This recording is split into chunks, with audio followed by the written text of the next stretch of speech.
Apa yang tuh? Anak kira ngerekam. Ya.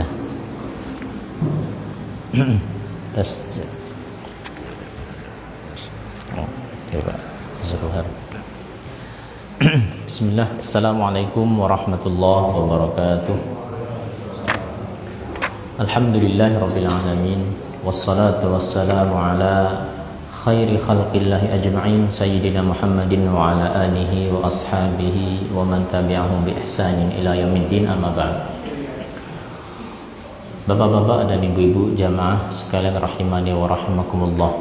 Alhamdulillah, kita panjatkan syukur kepada Allah Azza wa Jalla. Pada kesempatan kali ini kita masih diberikan taufik untuk merealisasikan salah satu bentuk kecintaan kita kepada Nabi Muhammad sallallahu alaihi wasallam, yang mana Nabi kita alaihi salatu wassalam itu memiliki hak besar atas kita. Di antara hak beliau atas kita adalah kita mempelajari sirahnya, mengenal beliau. Karena tak kenal maka tak sayang. Kita wajib mencintai Nabi sallallahu alaihi wasallam. Maka termasuk cinta yang benar, cinta yang sejati, selain kita meneladani beliau alaihi salatu wassalam, adalah kita mengenal betul bagaimana dakwah beliau. Dan perjuangan dakwah beliau sudah sampai pada, di buku kita, di kajian kita ini sudah sampai pada al-fasl tsalits, bagian yang ketiga dari perjuangan atau dari sirah Nabi Muhammad sallallahu alaihi wasallam. Bagian pertama itu semenjak Nabi lahir alaihi salatu wassalam hingga beliau diangkat menjadi Nabi dan Rasul, 40 tahun.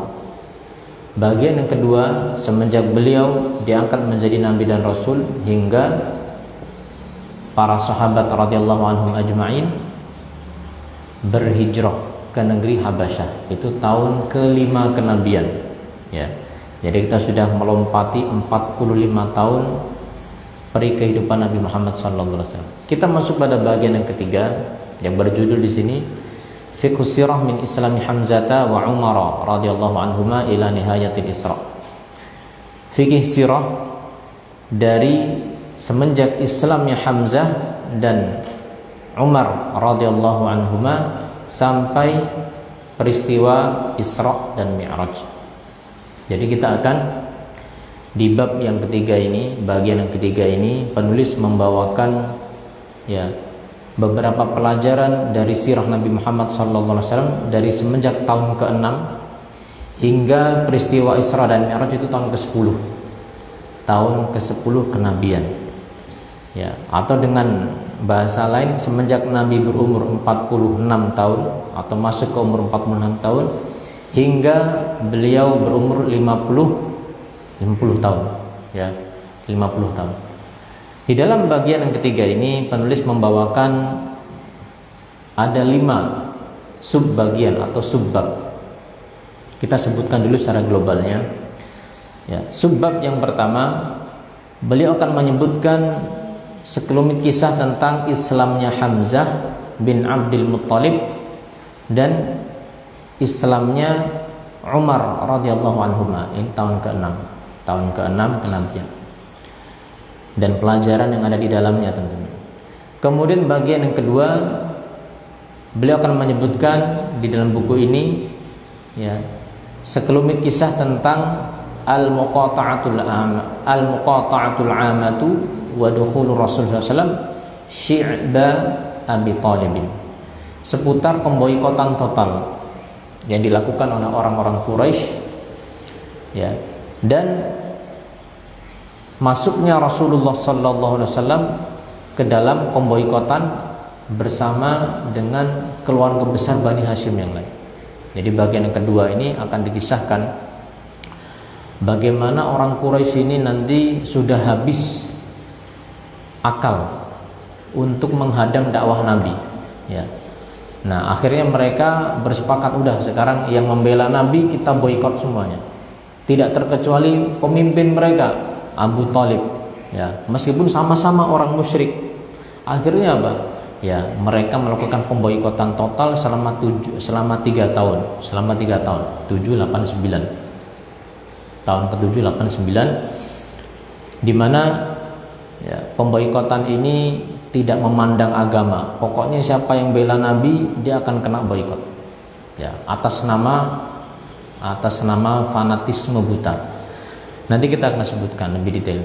Bagian yang ketiga seputar meninggalnya Abu Thalib selepas pemboikotan selesai. Tahun ke-10 kenabian itu Abu Thalib mati, ya, mati kafir, mati dalam keadaan kafir, dan akan kita sebutkan pelajarannya, hikmah yang bisa diambil.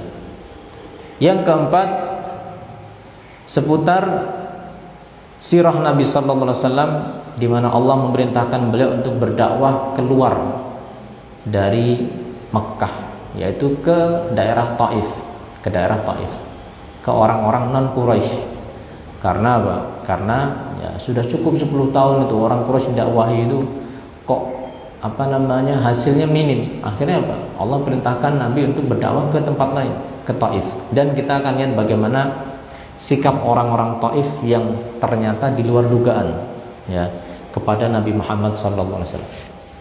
Mereka menyikapi dengan sikap yang sangat-sangat buruk, dan itu sangat menyakitkan, ya. Kemudian bagian yang terakhir atau yang kelima dari bagian yang ketiga atau subbagian yang kelima dari bagian yang ketiga sirah Nabi Muhammad SAW adalah seputar peristiwa Isra dan Mi'raj. Isra dan Mi'raj, sebuah peristiwa agung, peristiwa besar yang tidak bisa dijangkau oleh akal, ya, baik akal dahulu, akal manusia dahulu, dan akal manusia sekarang, dan akan seterusnya akan menjadi sebuah mukjizat. Jadi Isra dan Mi'raj itu bukan merupakan pembuktian teori, ya, misalnya kesetaraan energi E sama dengan MC kuadrat, tidak. Isra dan Mi'raj bukan merupakan pembuktian teori-teori ilmiah atau teori-teori fisika atau teori kuantum yang lainnya, tidak. Ini merupakan mukjizat, dan kita akan sebutkan hikmah serta pelajaran, ya, yang bisa atau yang harus diambil seorang muslim ataupun muslimah terkait dengan peristiwa Isra dan Mi'raj. Dan bagian kelima ini bagian yang sangat penting, ya, atau di antara bagian yang sangat penting. Ya, semuanya penting, ya, semuanya penting. Tapi kita akan sebutkan nanti biidznillah bahwa agama kita ini, agama Islam ini tidak berdiri di atas logika dan akal. Ya, di antaranya apa? Ya, Isra Mi'raj ini. Isra Mi'raj itu sampai hari ini tidak akan bisa ditiru, ya, tidak akan bisa diilmiahkan dengan teori apapun. Ya, maka penting kita mempelajari bagaimana sih seorang muslim itu beragama, ya, dari peristiwa Isra dan Mi'raj. Kita ini beragama bukan dengan logika, bukan, tapi dengan mengikuti nas atau wahyu dari Al-Quran maupun sunnah yang sahihah yang difahami oleh para sahabat radhiyallahu anhum ajma'in. Baik, penulis mengatakan di dalam pengantar dari bab yang atau bagian yang ketiga ini, beliau mengatakan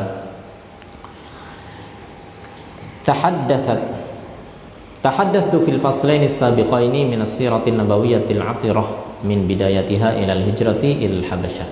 Saya sudah menyebutkan pada dua bagian yang sebelumnya dari sirah Nabi Muhammad sallallahu alaihi wasallam, ya, sampai yang terakhir yaitu bagian di mana di mana para sahabat berhijrah ke negeri Habasyah.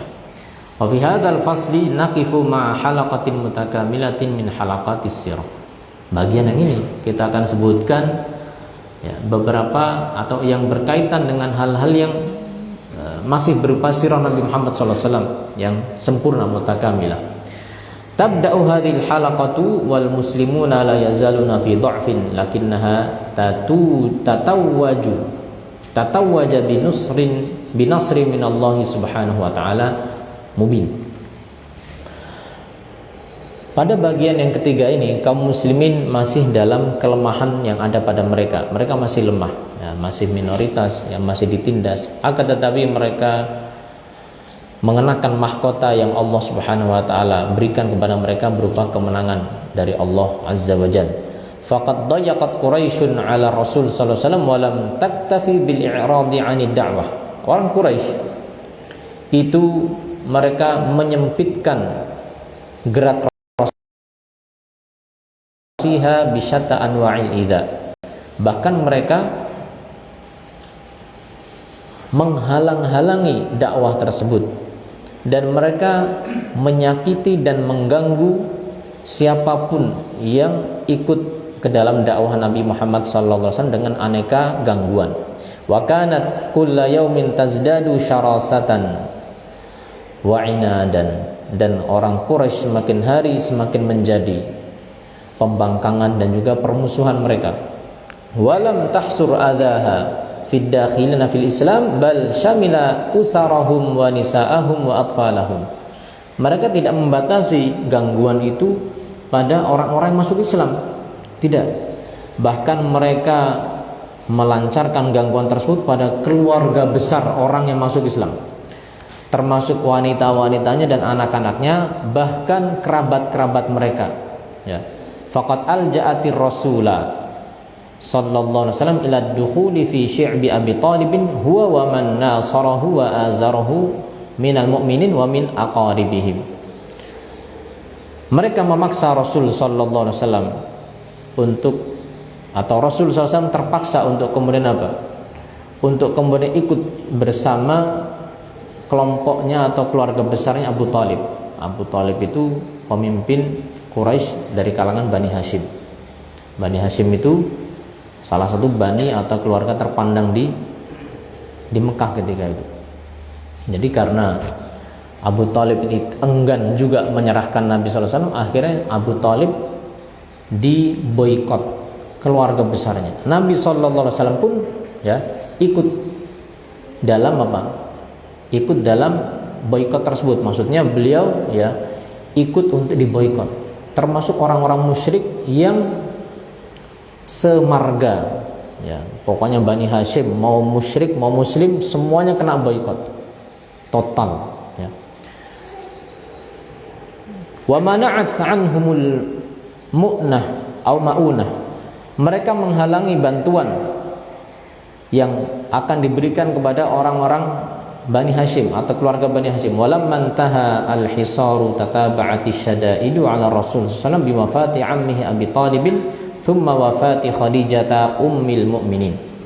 Selepas peristiwa pemboikotan tersebut, maka beruntunlah musibah demi musibah menghampiri Rasulullah sallallahu alaihi wasallam, mulai dari matinya Abu Thalib, kemudian disusul oleh wafatnya istri beliau Khadijah radhiyallahu anha, ummul mukminin, ibu kita semuanya, ibunda kita, yaitu Khadijah radhiyallahu anha. Thumma sududi ahli Taif wa i'radihim bal wa idzaihim wa idzauhum. Kemudian disusul dengan bagaimana sikap orang-orang Taif ya, dan juga gangguan yang mereka lancarkan kepada Rasulullah sallallahu alaihi wasallam ketika Rasul mendakwahi mereka. Liyantahiya hadzal faslu bitakrimin minallahi subhanahu li nabiyhi Muhammadin sallallahu alaihi wasallam hinama usriya bihi ilal Masjidil Aqsa. Dan fasal ini, bagian ini akan diakhiri dengan bagaimana Allah memuliakan Nabi Muhammad SAW dengan peristiwa Isra. Isra itu Nabi diperjalankan dari Mekah ke mana? Ke Palestina, ke Masjidil Aqsa di Palestina. Itu Isra. Thumma urija bihi ilas samawat. Kemudian dari Palestina dimi'rajkan kemana? Ke langit yang ketujuh. Ya.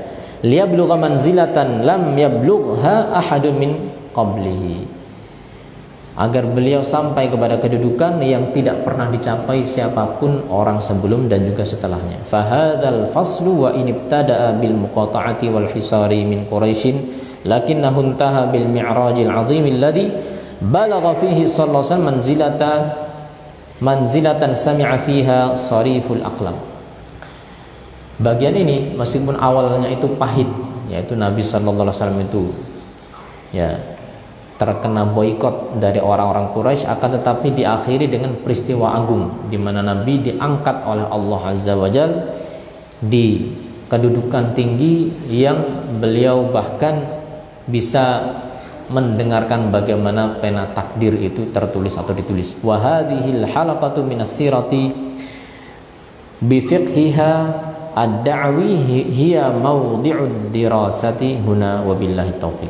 Dan bagian ini, peristiwa-peristiwa yang ada di dalam bagian ini, ya, kita akan ambil fikihnya, atau kita akan ambil pelajaran yang bisa diambil, ya, khususnya bagi atau khususnya yang berkaitan dengan dakwah, dan itulah yang menjadi fokus kita, ya. Jadi buku ini, bapak-bapak dan ibu-ibu sekalian, ini bukan sekedar buku cerita, dan sirah Nabi itu bukan sekedar cerita. Cerita yang ada apa? Ada hikmahnya. Maka, ya, buku ini disusun tidak menyebutkan semua bagian cerita Nabi Muhammad SAW. Buku ini tidak menyinggung, ya, banyak tentang misalnya pernikahan Nabi SAW, tidak, tetapi hanya menyinggung sebagian saja. Buku ini lebih menyinggung kepada bagaimana perjalanan Nabi SAW secara garis besar dan pelajaran yang bisa diambil dari peristiwa tersebut, ya, peristiwa tersebut. Kita masuk pada bagian yang pertama, fikih sirah Nabi Muhammad SAW semenjak Islamnya Hamzah bin Abdul Muttalib dan juga Umar bin Khattab radhiyallahu anhuma. Nah, di sini kita akan cerita, ya. Di dalam bagian ini, ya, penulis membawakan pengantar bahwa, ya, ketika kita berbicara tentang sirah Nabi Muhammad SAW, kita tidak bisa melepaskan diri dari peristiwa-peristiwa penting. Dan di antara peristiwa penting, bahkan yang terpenting di awal-awal dakwah Nabi Muhammad SAW, selepas beliau berdakwah terang-terangan, adalah peristiwa masuk Islamnya dua orang sahabat mulia dan utama. Yang pertama adalah Hamzah ibnu Abdul Muttalib, dan yang kedua adalah Umar ibnu Khattab radhiyallahu anhu. Kenapa kok dua orang ini yang disinggung? Sementara banyak orang masuk Islam. Sebelumnya kan ada Abu Bakar, ada Utsman, ya, ada juga Ali, ada Thalhah, ada Az-Zubair. Kenapa kok yang disinggung kisahnya siapa? Hamzah dan Umar, ya. Karena dengan masuk Islamnya dua orang ini, berubahlah konstelasi kekuatan di Mekah ketika itu, ya. Dua orang ini bukan orang sembarangan. Dua orang ini adalah orang yang sangat keras permusuhannya terhadap Islam, ya. Orang yang disegani di masa jahiliyah. Dan ketika kedua orang ini masuk Islam, maka berubah, ya, kaum muslimin itu kedudukannya disegani. Yang sebelumnya sholatnya sembunyi-sembunyi, sekarang sholatnya di depan Ka'bah terang-terangan, dan kaum Quraisy nggak bisa apa-apa. Mereka cuma bisa nonton, ya kan? Kenapa? Wah, itu ada dua orang itu soalnya. Ada Hamzah sama Umar. Nah, bagaimana kisah masuk Islamnya keduanya? Kita akan mulai dari kisah masuk Islamnya Hamzah bin Abdul Muttalib. Hamzah tu huwa ammu Rasulillah sallallahu alaihi wasallam wa akhuhu minar radha'ah. Hamzah adalah paman Nabi Muhammad sallallahu alaihi wasallam, ya. Jadi omnya atau pak D-nya kalau di kita ini, pak D-nya Nabi sallallahu alaihi wasallam, ya. Dan sekaligus wa akhuhu minar radha'ah, sekaligus saudaranya Nabi sepersusuan. Telah berlalu dari kita di awal-awal itu, Nabi itu diantaranya disusui oleh siapa? Oleh seorang wanita yang bernama Thuwaibah. Thuwaibah itu dia bekas budaknya Abu Lahab. Abu Lahab itu senang ketika Nabi lahir. Saking senangnya dia membebaskan seorang budaknya yang bernama Thuwaibah. Terus kemudian apa? Diperintahkan untuk menyusui Nabi Muhammad SAW. Thuwaibah ini selain menyusui Nabi, ternyata juga menyusui siapa? Hamzah. Artinya dari sudut pandang nasab, Nabi itu keponakannya siapa? Hamzah. Tetapi dari persusuan, Nabi dan Hamzah itu apa? Saudara, ya. Dan di dalam Islam, persusuan itu mengharamkan seperti mengharamkannya jalur nasab. Nanti kan kita sebutkan ya. Jadi persusuan itu mengharamkan seperti mengharamkannya jalur nasab. Maksudnya begini, kalau ada seseorang punya anak ya, dan orang yang punya anak ini dia punya saudara sepersusuan, maka anak ini otomatis dia memiliki bapak atau ibu persusuan. Artinya itu enggak ini mahram. Nah, dan itu terjadi pada Rasulullah sallallahu alaihi wasallam. Wa kana islamuhu fil bidayah, dan Islamnya Hamzah ini, atau sebelumnya tentang masalah Hamzah. Hamzah itu dikisahkan dia itu punya anak ya. Punya anak, dan anaknya itu, karena kita masih nyinggung persusuan ya kan. Anaknya itu terkenal akan kecantikannya. Di antara anak yang terkenal itu namanya Umamah bintu Hamzah. Suatu ketika ya, Ali radhiyallahu anhu mengatakan kepada Rasulullah SAW, ya Rasulullah, tidakkah anda menikahi Umamah? Ya, karena apa? Ya karena Umamah ini ya dekat secara nasab. Kan Umamah anaknya siapa? Hamzah. Nabi Muhammad anaknya siapa? Abdullah. Hamzah dan Abdullah ini kakak adik, jadi sepupunya Nabi. Maka Nabi SAW mengatakan, wahai Ali, kamu tidak tahu Hamzah itu saudara saya sepersusuan. Jadi Umamah itu seperti apa? Anak kan itu. Jadi saya nggak bisa menikahi dia. Saya tidak bisa menikahi dia. Yang terjadi adalah nantinya Nabi SAW itu menikahkan Umamah ini ya, sepeninggal Hamzah, menikahkan Umamah dengan siapa? Dengan Rabib beliau. Rabib itu apa? Rabib itu gini. Rabib itu ya anak bawaan istri. Ya. Nabi itu punya beberapa istri. Di antara istri beliau itu ada yang namanya Ummu Salamah. Ummu Salamah. Ya. Mohon maaf ini kisah di dalam kisah, tapi memang menarik, nggak apa-apa. Karena memang ya tadi menyinggung masalah sepersusuan itu tadi. Jadi Nabi itu ceritanya menikahi Ummu Salamah. Siapa yang nikahkan? Ternyata yang menikahkan itu adalah si Salamah itu. Jadi anaknya menikahkan ibunya kepada Nabi SAW. Loh, lah bapaknya mana? Abu Salamahnya mana? Bapaknya meninggal. Abu Salamah meninggal ya, di dalam kisah yang terkenal itu Ummu Salamah itu galau. Kemudian Nabi memberitahukannya, ini ada doa kalau orang terkena musibah. Nah, ini doa ini harus kita hafal. Kita ini sering kena musibah ya kan. Ya, kalau ada orang nggak merasa sering kena musibah, itu harus ditanya. Karena Allah kalau mencintai seseorang itu, innallaha idza ahabba qauman ibtalahum. Allah kalau mencintai seseorang, Allah akan kenakan musibah, kasih musibah. Kalau kita ini hidupnya ini kayaknya lempeng-lempeng, enak-enak gitu, ya ini khawatir kita mestinya ada apa. Karena dengan musibah itu ada hikmah. Nah, Ummu Salamah ini diajari doa. Doanya apa? Nah, wajib nanti kita hafalkan. Allahumma ajurni fi musibati wa akhlif li khairan minha. Ya Allah, berikanlah saya pahala dalam musibah ini dan gantikan saya dengan yang lebih baik.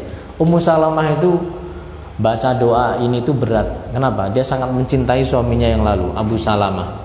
Siapa orang yang lebih baik ketimbang Abu Salamah buat saya? Tapi ya sudah, karena Rasulullah nyuruh begitu, dijalankan. Ternyata apa? Dia dapat Rasulullah SAW. Nah, yang menikahkan siapa? Salamah. Nah, Salamah ini masih bujang, ya. Jadi nggak apa-apa, masih bujang kok menikahkan menjadi wali, nggak apa-apa, sah. Nah, Salamah ini akhirnya oleh Nabi Sallallahu Alaihi Wasallam dinikahkan dengan si Umamah, anak persusuan beliau. Setelah itu kemudian Nabi mengatakan kepada orang Quraisy, ya, atau kepada kaum muslimin, ya, para sahabat, lihat, saya sudah membalas Salamah, ya kan? Ya, Salamah menikahkan saya dengan ibunya, saya nikahkan dia dengan anak persusuan saya. Ya, jadi itu ya. Jadi Nabi tidak boleh menikah dengan Umamah karena apa? Karena Umamah ini adalah statusnya anak dari Hamzah. Hamzah ini saudara ya sepersusuan. Jadi kayak keponakan juga, kayak keponakan, bukan kayak anak, maaf ya. Bukan anak tapi apa, kayak keponaan. Keponaan dari jalur persusuan. Dan Islamnya Hamzah ini di awal-awalnya adalah sebagaimana disebutkan dalam kitab sirah ya, adalah hamiyatan li Rasul SAW, karena kecemburuan terhadap Nabi SAW. Disebutkan di dalam kitab-kitab sirah bahwa ada seorang budak dari Abdullah bin Jada'an, nanti akan datang, sudah lewat dari kita tentang Abdullah ibn Jada'an. Dia ini seorang pembesar dari Bani Makhzum ya. Kanat fi maskanin laha, yang dia ketika itu tinggal di rumahnya ya. Ketika itu dia mendapati Abu Jahal ya sedang berada di Bukit Sofa. Sampai sekarang masih ada Bukit Sofa ya, Sofa yang kita kalau haji atau umrah ke situ ya, ya. Dan Abu Jahal ketika itu menyakiti, mencela dan menghinakan Nabi sallallahu alaihi wasallam. Dan ternyata Nabi sallallahu alaihi wasallam tidak membalas sedikit pun. Ya, tidak membalas sedikit pun. Kemudian Nabi pulang. Ya. Itu di hadapan orang-orang Quraisy, khususnya Bani Makhzum. Abu Jahal itu, Amr bin Hisham itu salah satu pemimpin Bani Makhzum. Ya, Nabi dijelek-jelekan di hadapan Bani Makhzum, ya, keluarga besarnya Abu Jahal di Bukit Sofa. Itu markasnya, Bani Makhzum itu markasnya di situ. Nah, kemudian tidak lama datanglah Hamzah bin Abdul Muttalib min saydin lahu mutawahhishan qausah. Selepas dari berburu, pulang dari berburu, beliau sedang menenteng ya busur dan panahnya, busurnya. Fa akhbarathu Amatu bin Jada'an bima sami'at. Kemudian budaknya Ibnu Jada'an ini mengkhabarkan kepada Hamzah. Ya. Kalau bahasa kita nih kayak ini. Tak kasih tahu. Nah, saya kasih tahu. Tadi ya, kalau kamu lihat apa yang terjadi apa yang dilakukan oleh Abu Jahal terhadap keponakanmu ya, maka kamu akan kaget. Seperti apa? Diceritakan begini-begini ya, keponakanmu dicela, disakiti dan dia tidak membalas sedikit pun. Maka fahtamala Hamzatul ghadab, maka Hamzah memuncak kemarahannya ketika lima aradallahu bihi min karamati. Dan ini bagaimana, atau ini adalah bagaimana Allah Subhanahu wa taala menghendaki kebaikan untuk Hamzah. Awal mula Allah menghendaki kebaikan Hamzah. Fa kharaja yas'a wa lam yaqif ala ahadin mu'iddan li Abi Jahlin idza laqiyahu an yuqi'a bihi. Dia keluar dan dia lam yaqif ala ahadin. Beliau tidak menoleh kepada seorang pun ya. Jadi Hamzah itu punya kebiasaan, beliau itu orang yang ramah. Ya, orang yang terkenal jagoan tapi ramah. Jadi beliau itu biasanya kalau pergi itu beliau sering menyapa orang. Nah, ini enggak. Sama sekali enggak. Beliau tidak menoleh, langsung menuju ke menemui Abu Jahal yang ketika itu masih duduk di Bukit Sofa.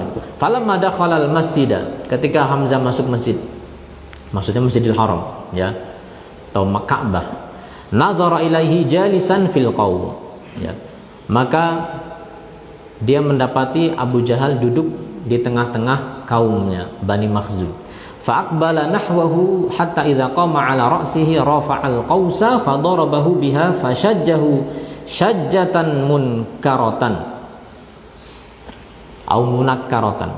Maka ketika melihat seperti itu ya, Hamzah pun menghampiri Abu Jahal ya, sampai akhirnya Abu Jahal ya sudah dekat dengan Abu Jahal, dan dia berada, ya udah dekat, dia berdiri dekat dengan kepalanya siapa namanya Abu Jahal ini, langsung rafa'al qausa, dia angkat busurnya, fadarabahu biha, digebuk itu apa? Dipukul itu kepalanya Abu Jahal, dipukul, maka fasyajjahu syajjatan, maka terlukalah Abu Jahal. Syajjah itu luka di bagian wajah. Jadi kalau orang Arab itu punya istilah yang Masya Allah bahasanya itu kaya. Luka bagian wajah itu istilahnya lain dengan luka bagian ini. Memukul, ya. Kalau kita mukul, kalau orang Arab itu beda lagi, mukul dengan tangan begini, tangan begini, tangan begini itu beda lagi, istilahnya banyak. Itu untuk satu kata mukul. Singkatnya bahwa Abu siapa namanya?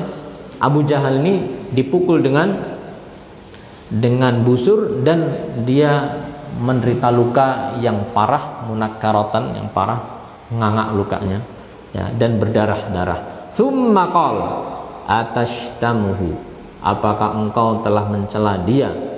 Fa ana ala dinihi, padahal aku berada di atas agamanya, maksudnya agama keponakanku itu. Aku luma yakul, aku ikut apa yang dia bilang, aku ikut apa yang dia bilang, aku mengatakan apa yang dia katakan. Farudda alayya dzalika in istata'ta, maka ya lawan saya kalau kamu mau, kalau kamu bisa, ya tolak saya, atau apa namanya, ya mana ditantang sama Hamzah, lawanlah kalau engkau bisa. Faqamat rijalu min Bani Makhzum, maka berdirilah beberapa laki-laki dari Bani Makhzum, keluarga besarnya siapa? Abu Jahal, linusrati Abi Jahal, karena untuk membantu Abu Jahal. Famana'ahum Abu Jahlin wa tamma Hamzatu radhiyallahu anhu ala islamihi wa ala ma taba'a alaihi Rasulullah sallallahu alaihi wasallam min qawlihi. Akan tetapi Abu Jahal menghalanginya, ya. Nah, disebutkan dalam kitab sirah itu hampir tawuran dua keluarga besar, ya. Orang-orang Bani Makhzum nggak terima, orang Bani Hashim ngelihat nggak terima juga. Jadi berkumpul itu dua keluarga besar mau tawuran besar. Gara-gara apa? Gara-gara Hamzah telah melukai Abu Jahal. Sampai Abu Jahal mengatakan, enggak, dah, saya yang mulai, saya telah mencela keponakannya, udah bubar semuanya, bubar. Jadi tidak jadi tawuran. Sampai akhirnya Hamzah pun masuk Islam. Nah, jadi awalnya masuk Islam Hamzah itu bukan karena kesadaran, tetapi semata-mata karena apa? Fanatisme saja, terbakar emosi, ya, terbakar emosi gara-gara keponakannya dicela, padahal agamanya beda, ya. Ini karena ya, sikap atau kuatnya ikatan kekeluargaan yang ada pada orang Arab, khususnya orang Quraisy ketika itu. Nah, ini kita sudah melompat dan kita sebutkan di antara hikmah Allah Azza wa Jal memilih risalah Islam ini dari, atau disampaikan, atau awalnya dari bangsa Arab. Di antara hikmahnya apa? Hikmahnya adalah kuatnya mereka dalam urusan apa? Kekeluargaan. Ya, kalau sudah keluarga, benar salah pokoknya apa? Ya, karena satu darah pokoknya benar salah bela, itu mereka. Nah, di sisi lain ini negatif, di sisi lain ada positifnya. Ya, ini kisah ini. Jadi Hamzah itu, ya, disebutkan dia ini gusar. Setelah dia mengucapkan seperti itu, orang-orang melihat semuanya dan orang-orang tahu, Hamzah ternyata sudah ikut Muhammad, ya. Maka Hamzah pun itu gusar sampai akhirnya menemui Rasul sallallahu alaihi wasallam, wahai Muhammad, wahai keponakanku, sesungguhnya aku gusar, ya, terhadap apa yang sudah aku ucapkan. Kira-kira seperti apa jalan keluar menurutmu? Kita tahu, dan ini juga salah satu hikmah kenapa Allah Azza wa Jalla memilih bangsa Arab jahiliyah, karena mereka terkenal dengan integritas. Integritas itu apa? Satunya kata dan perbuatan. Kalau sudah ngomong, ya sudah, itu yang dilakukan. Jadi mereka lebih baik apa? Lebih baik apa? Kalau bahasa kita ini, berkalang tanah. Lebih baik mati daripada apa? Mundur dari ucapannya. Integritas mereka tinggi. Nah, Hamzah itu seperti itu, sudah ngomong ya. Saya sudah ngomong bagaimana ini. Sampai akhirnya apa? Allah Subhanahu wa taala lapangkan hati Hamzah untuk masuk Islam. Ya, setelah dia mendengar dakwah Nabi sallallahu alaihi wasallam. Ini yang pertama.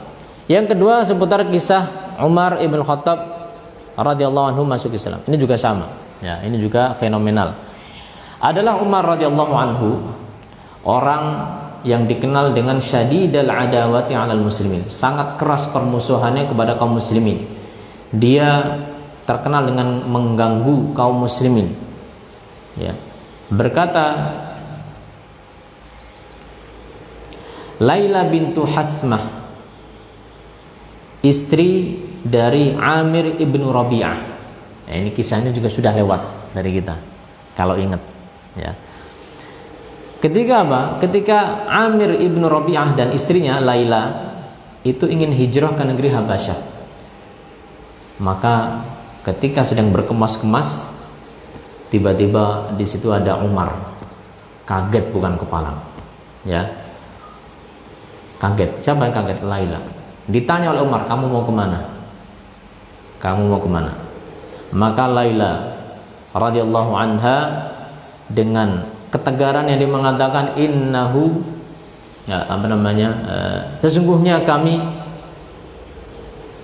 ingin pergi dari Mekah ya, karena kalian mengganggu kami, karena kalian mengganggu kami ya, kami nggak kuat tinggal di kota ini. La nakhrujanna fi ardillah, kami akan pergi ke bumi Allah yang lain. Azaitumuna wa qahhartumuna, kalian mengganggu dan juga memaksa, menyulitkan kami. Hatta yaj'alallahu lana makhrajan, semoga Allah memberikan kepada kami jalan keluar. Ya. Maka apa kata Umar? Ya, kata Umar. Umar mengatakan sahibakumullah. Semoga Allah menyertai kalian. Sebuah ucapan yang apa? Yang di luar dugaan dari seorang Umar. Sampai-sampai Laila, ya Laila istrinya itu, kemudian Umar pergi. Laila itu bilang ke suaminya, ya selepas datang Amir bin Rabi'ah, Mas, nah, kalau bahasa kita Mas, tadi ada Umar sini. Umar itu apa? Ya, ketika saya bilang kita mau pergi, apa katanya? Dia malah mengatakan sahibakumullah, semoga Allah menyertai kalian. Apa jawab suaminya? Ya, orang itu, siapa? Umar. Orang itu nggak bakal masuk Islam. Sampai masuk Islam dulu keledainya. Keledai bisa nggak masuk Islam? Enggak. Maksudnya orang itu tuh udahlah, nggak usah di Arab gitu. Maksudnya gitu. Kata Amir ibnu Rabi'ah radhiyallahu anhu. Tapi kita lihat di dalam kisah ini, ya, dan besar sekali pelajaran di kisah Islamnya Umar ini. Nah, disebutkan ya bahwa Umar radhiyallahu anhu suatu ketika ingin membunuh Rasul sallallahu alaihi wasallam. Jadi beliau itu sudah jengah dengan dakwah Nabi SAW. Dia ingin mencari Nabi Muhammad SAW untuk bermaksud membunuh. Ya. Ternyata di dalam perjalanan, ya, ada seseorang yang mencegatnya. Wahai Umar, mau kemana? Aku ingin membunuh Muhammad. Ngapain kamu ngurusin? Ya, kamu ngurusin Muhammad. Itu loh keluargamu dulu itu loh. Itu loh adikmu itu Fatimah bintul Khattab itu sudah masuk agamanya Muhammad. Maka Umar ya dengan dasar kecemburuan tadi, fanatisme, wah kok keluarga saya begitu, adik saya sendiri begitu, dia belok arah, dia temuin ya adiknya, dia mendatangi rumah adiknya dan ternyata dia mendapati atau mendengar ada suara orang baca Al-Quran. Maka Umar dengan kasar dan kerasnya dia menggedor rumah adiknya tersebut. Dia masuk dan dia dapati ternyata di situ ada adiknya dan ada suaminya, yaitu Khabbab ibn al-Arat. Ada Al-Khabbab ibn al-Arat. Nah, ditanya oleh Umar, kalian tadi baca apa? Ya, kalian tadi baca apa?